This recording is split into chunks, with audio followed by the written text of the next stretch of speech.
What's up, guys? Hey, welcome to a special President's Day edition of SLC Puck. We're going to talk Utah Mammoth players in the Olympics, I should say. Who's been hot, who's not, who's getting in the game, who isn't. Clayton Keller, he made his Olympic debut yesterday. We'll talk about that and hear some sound from the captain in just a bit. So, cue the music. Here we go.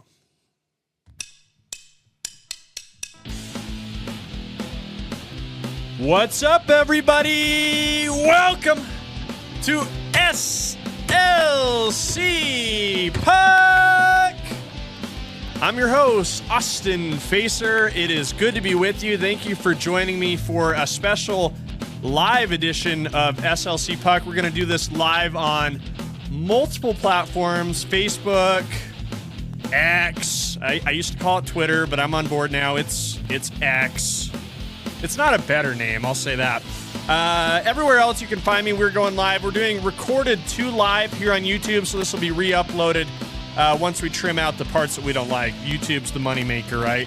And by moneymaker, I mean not really. So this is just going to speed up the process a little bit. If you've been listening to the show, if your internal circadian rhythm is contingent on the publishing and recording of the show, you're probably exploding right now. Your nervous system has erupted.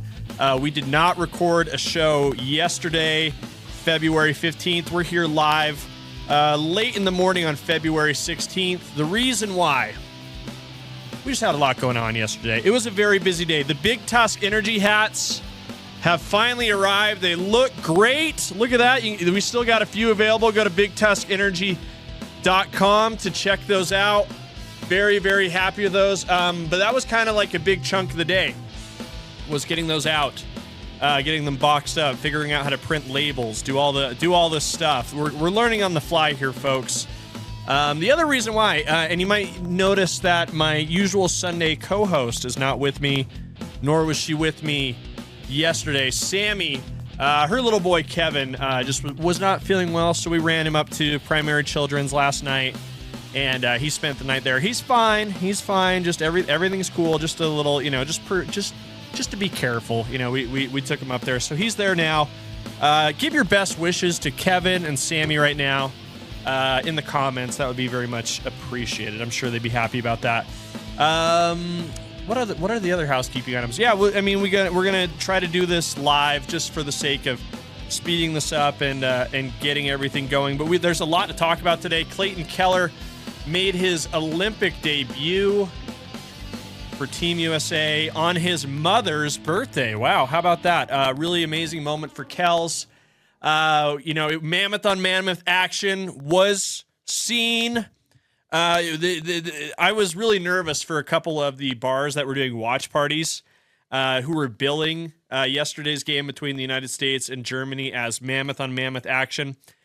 I thought there was a chance that wouldn't happen. Obviously, Clayton Keller had not played the prior two games for the United States. He was a healthy scratch in both of their games against Latvia, I believe was their first game. If you want, here's a good way to get up to date on all things Olympics here. I've got an article here on slcpuck.com. Mammoth in Milano, tracking Utah hockey players at the 2026 Olympics. I'm updating this every day. You can see who's playing when. Yeah, so United States beat Latvia 5-1 on February 12th. Healthy scratch for Clayton Keller. They then beat Denmark 6-3 on February 14th, Valentine's Day. Healthy scratch for Keller again, but then they took the ice to finish up group play on February 15th, secured a resounding 5-1 win over Germany, their best game yet. Hey, and that's the game Clayton Keller was in as well. Coincidence? You tell me. That was yesterday, but yeah, if you head to slcpuck.com, that's our featured article. You can see how all the players have been playing in the tournament. JJ Peterka suiting up for Germany. That was the mammoth on mammoth action. Olli Mata suiting up for Finland. And Karel Vejmelka in uniform on the roster for Czechia, but has not appeared in this tournament. That is probably the big controversy at this point, now that we put the Clayton Keller debacle to bed slightly. So still a lot of hockey to be played. They're entering the qualification playoffs right now. The United States has a bye into that round. So what's going to happen tomorrow, Germany and France are playing. JJ Peterka is going to suit up in that one. If you're a huge JJ fan, get up bright and early to watch this one live. 4:10 Mountain Time in the morning. That's when you can catch some JJ action. Switzerland plays Italy at that same time, Mountain Time. Is that right? Oh, there was only one rank. I'll have to double check this. Czechia playing Denmark. That's Vemelka watch. Veggiemark, right? That's a knockout round game. Winner go home. Veggie has not gotten the call, not gotten the nod yet, so we'll see. We're expecting them to go with Lucas Dostal. It's very possible Karel Vemelka will make the journey over to Italy on the other side of the world and not end up playing a minute in the Olympics. That seems possible at this point. It is a bummer, but I'm not incredibly heartbroken over that, and I'll go into that in just a minute. Then Sweden, Latvia, that'll set up the United States' quarterfinal opponent. That's tomorrow at 1:10 p.m. More reasonable than JJ's time. And then quarterfinals on Wednesday.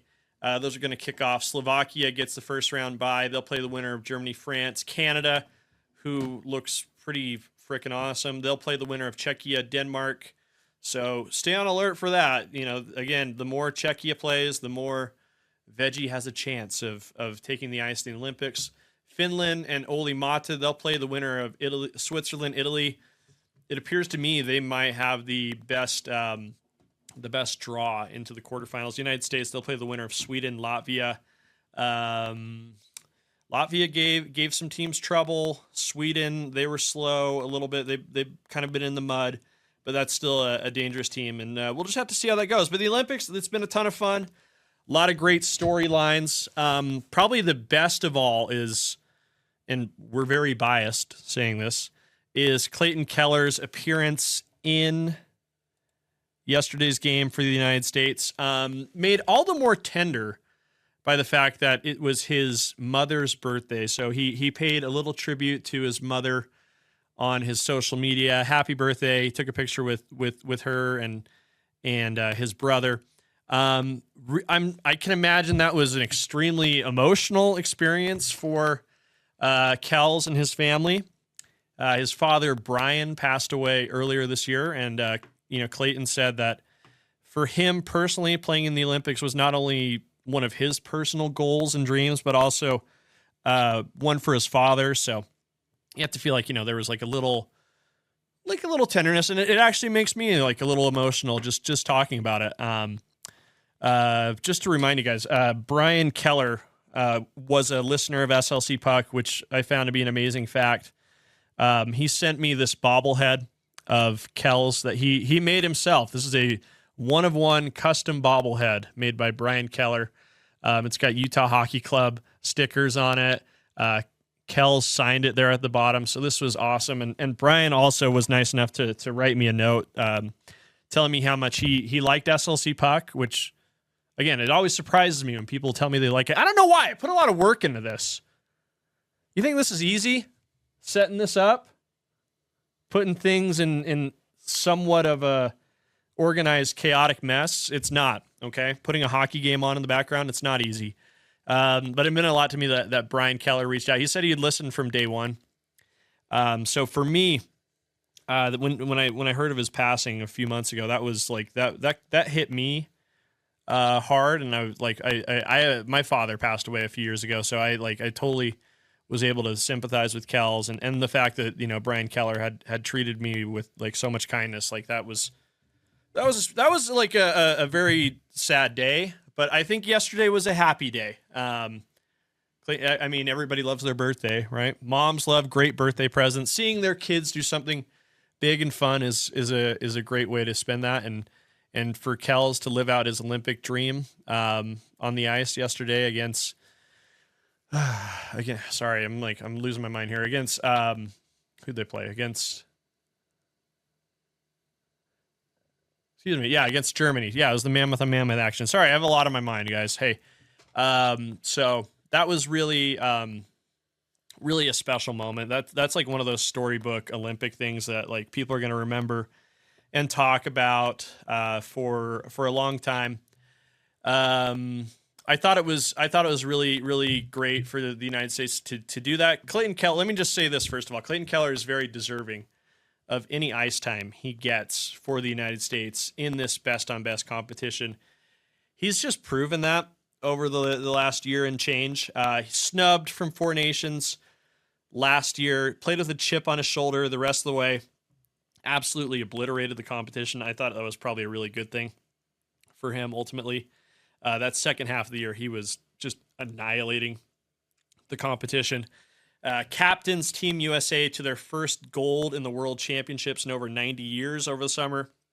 And again, he's playing at a terrific pace this season as well. I have this in the SLC Puck article so far this year through 57 points. He's at nearly a point per game pace with 16 goals, 37 assists, 54 points, and a plus 22 through 57 games. So no denying Clayton Keller should be on the ice in these competitions. The problem is the United States has a very, very good roster.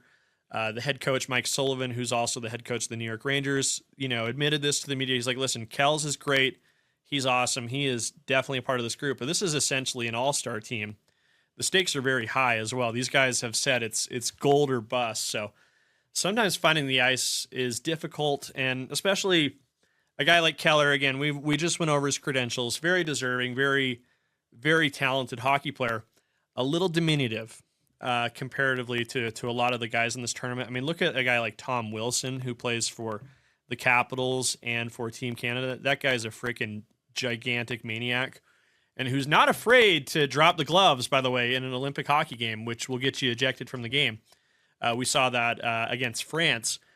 But, Keller's is on the smaller side. The rink's a little tighter, too.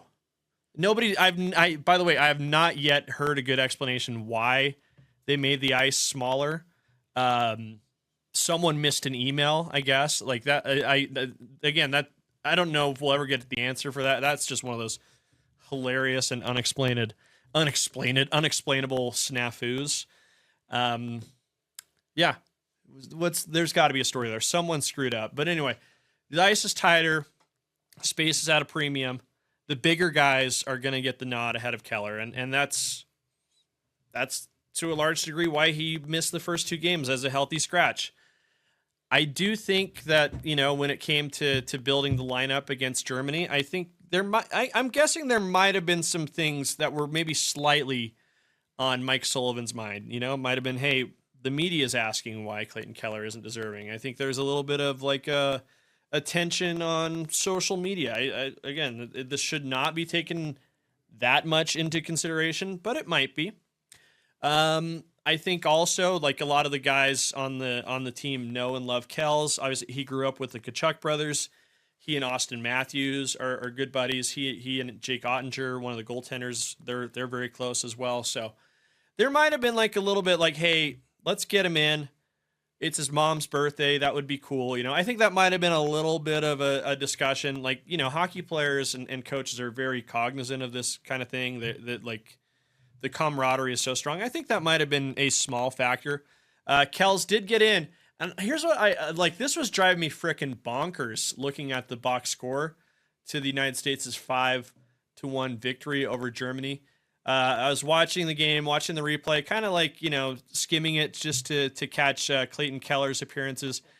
He finished the game with a +1, no goals, no assists, no points, no penalty minutes, but also on the score sheet, like no shots. And I swear I saw him take at least one shot. So that, like, someone in Italy needs to check these stats. I'm almost positive I saw him take a shot on goal. Maybe he got deflected. Maybe he didn't make it to the net, but I feel like I was losing my mind looking at the box score. So you guys tell me if I'm wrong or not. But again, it's a great story for Kells.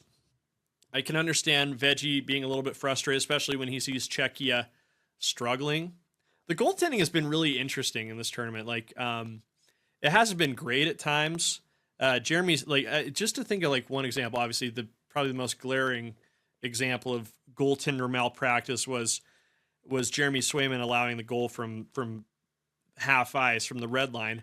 But if you look at like the discussion on social media was like people think that like the dark graphics on the board like could have made it hard to pick up the puck from that distance.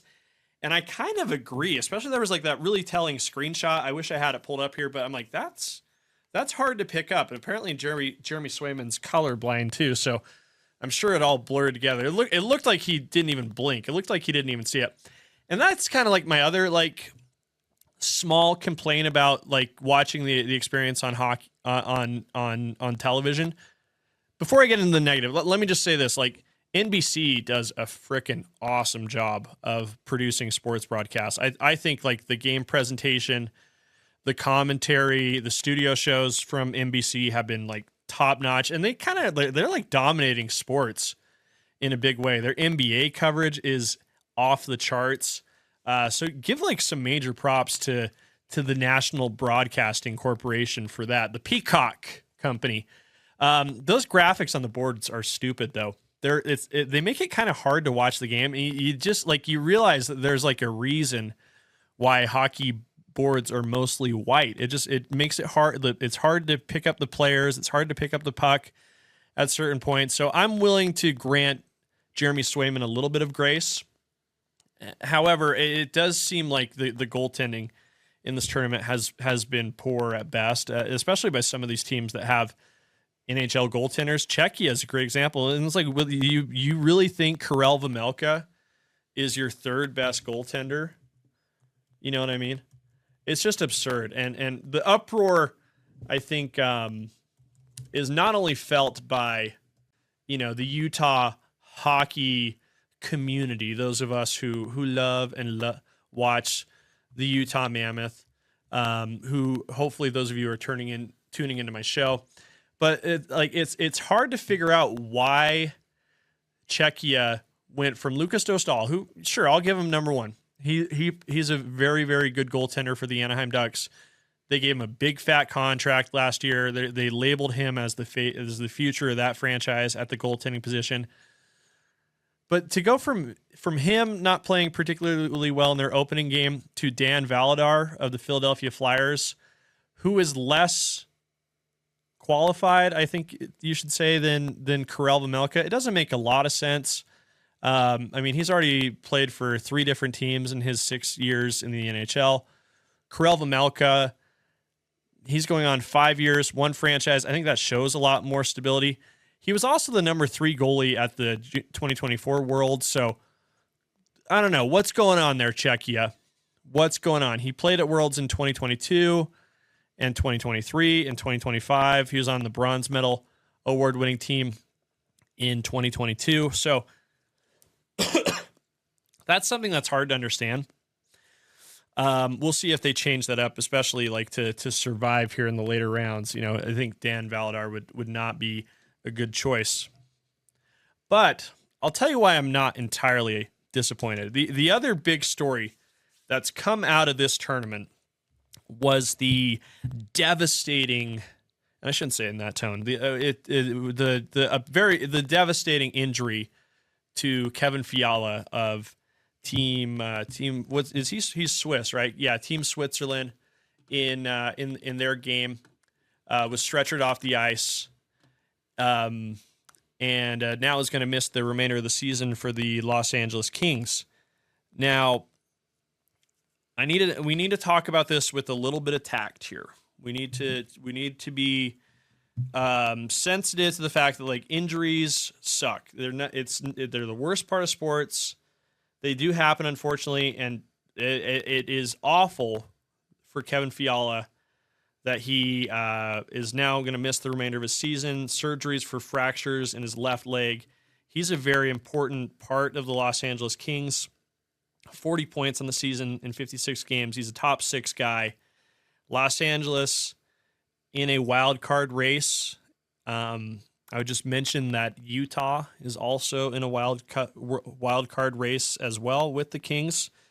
But this was kind of always the risk of like sending NHL guys to this best on best tournament with full contact and with guys like frickin' Tom Wilson willing to to, lay out and put his body on the line, put your body on the line as well, is that the risk was guys were going to possibly get injured. It sort of had to happen to somebody, and I'm unfortunate that it had to be Kevin Fiala, but this was a real possibility. It's for that reason, like, I was a little bit nervous about sending the team's most important player, the Utah Mammoth's most important player, Clayton Keller, to this tournament, and especially with a big playoff chase, a big stretch ahead of Utah, especially out of the break, if they want to stay in the wild card race, stay in that top wild card position and make the playoffs. I was worried that Keller might get injured, and I was worried that the same could happen for Peterka, and fortunately it hasn't. That could happen for Karel Vejmelka, and no, I wouldn't love to see Olli Mata injured either. It's for that reason that I'm not like entirely disappointed that Clayton Keller hasn't played substantially in the Olympics, because the more you play, the more likely it is that you'll get some kind of injury in a full contact sport. I think that's just simple math to me. That's what that tells me. I'm happy that, he checked that box. He played the Olympics. In the Olympics, he gave his mother and his family and his dad and his grandpa in heaven a great moment. But for me, like, the priority as a Utah Mammoth fan, and I don't want you to think I wouldn't want to see the United States win a gold medal. I would love to see Clayton Keller play an important role on that. That would be a once in a lifetime moment for him, and it'd be something that we would be really proud of as Mammoth fans as well. But gosh, I really want the Mammoth to make the playoffs this year. I really do. And his staying healthy is a critical component of this. The team is going to be, for the most part, the healthiest they've been all season out of this break. Logan Cooley, I am expecting, will be ready to go on the 25th against the Colorado Avalanche when they return. So I'm not that upset. I think it helps Keller's game that he might feel a little slighted too. So I think there's a lot of things that are kind of lining up really well for the Mammoth, right? So I think, one, having him healthy, two, having him feel a little disappointed and maybe just indignant and having a chip on his shoulder and a little bit of "I'll show you" attitude out of the break is great. It's somewhat similar to the Four Nations snub, but he still got his Olympic appearance, although not as much ice as he probably wanted. And I think the same could be said for Veggie. I think he wants to show a lot of these folks who didn't play him and who saw him ride the bench as the third goalie on Team Czechia that, hey, they made a big mistake. I'm better than Lucas Dostal. I'm better than Dan Valadar. This is freaking nuts. I'm Karel Veggie Vejmelka. Don't you know about me? I have a guy who wears a broccoli hat to cheer me on every home game at the Delta Center.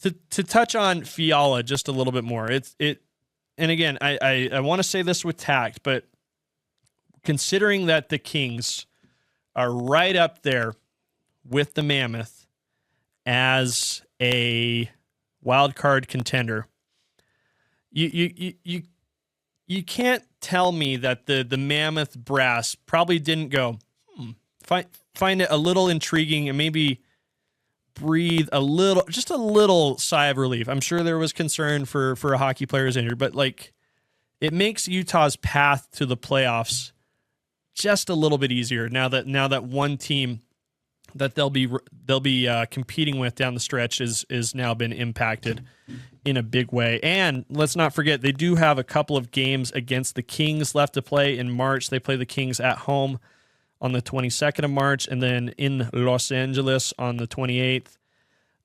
These points are going to be very critical, particularly these road points. Well, I mean, both the road and the home points.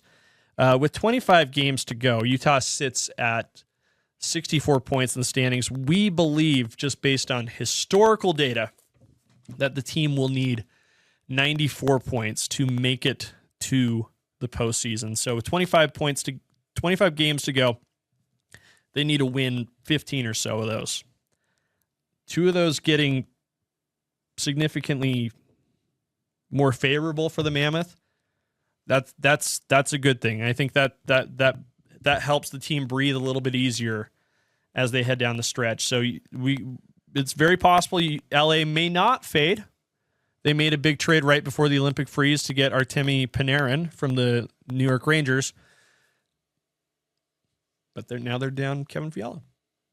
It's just interesting. It's just interesting how like these Olympic games will impact the rest of the regular season. We've been talking for quite a bit, guys. I need to hit an ad break. We want to thank our good friends at Craig Swap for their support of the show. So let's just give Craig Swap here a quick word. Hurt in a car wreck, dog bite, slip and fall. Just call Craig Swap. One call, that's all. After a car wreck, dealing with big insurance companies on your own can hurt your case. One call, that's all means we take care of everything. From dealing with insurance companies to helping you find doctors and repair shops, we're here to guide you from start to finish. Call Craig Swap & Associates today at 801-444-4444. One call, that's all. And we're back. Hey, so we're here on President's Day, February 16th. I have the day off. That's why I'm able to do the show right now at noon, as opposed to being at my day job. Hey, the more holidays, the better, is what I say. But President's Day, it's an interesting one. There's obviously in our history, there are a lot of towering figures who have been the president of the United States, and now that we're in the Olympic spirit, I think it's a good time to sort of reflect on the history of our country. And I was wondering to myself, I don't believe we've ever had a president who played hockey, but I just sort of was curious, and I'd love to get your guys' input, so comment now below in the comments. Who would be the best hockey player out of all of the presidents in U.S. history? Now, I did some research, and I do know a few things. I know I just seem like a freaking goofball who does a podcast in his mom's basement. Those aren't great credentials to establish yourself as a historian. But hey, I dabble in things, right? And I was just sort of looking through presidential history, a little bit of background knowledge, what I know about these guys, and what I've deduced is that a few of these fellas would be terrific hockey players. I just want to test something. Okay, sorry, I was just making sure the audio worked. I think there's a lot of great choices for who would be a great hockey player. I think Abraham Lincoln is certainly in that discussion. I think he'd be a fantastic defenseman. I think he brings a lot of that grit, that sandpaper. He was a scrapper growing up. Grew up in a frickin' log cabin for heaven's sake. What kind of? I mean, that's just a made for hockey story. Tall guy, he's got a long reach. He'd have a very active stick. I think Abraham Lincoln. I'm sure his clapper would be off the charts. Because his stick is so long, it creates so much torque on the puck. I think Abraham Lincoln certainly has to be in your starting lineup when you talk about an all-presidential hockey team. Theodore Roosevelt is in there as well, for sure. The teddy bear, but he was very adventurous. He was an athlete as well growing up, very tough and tumble guy. So Teddy Roosevelt's definitely in that group. I think you also need to talk about guys like Gerald Ford, who was a legit high level athlete. He played college football. Seemed like he took good care of himself. He's 6 foot flat, 200 pounds. He'd win board battles. He'd be a terrific down the middle centerman, be the leader of a presidential hockey club. There are a lot of other great choices as well. Dwight D. Eisenhower, I think, would be very calm. He'd run the bench like a general because he was. John F. Kennedy, he's a smooth decision maker. He's your finesse guy. He's your pretty boy. Every team's got to have one. Ulysses S. Grant would be fantastic. I think there's a case that Obama, he's an athletic guy, played basketball. He was a high IQ guy. Ronald Reagan keeps the room loose. There's a lot of charisma there. George Washington might be a great choice as well. Big guy, stubborn, general as well. Was already missing teeth, right? He had the wooden teeth, so I think he would be a great choice.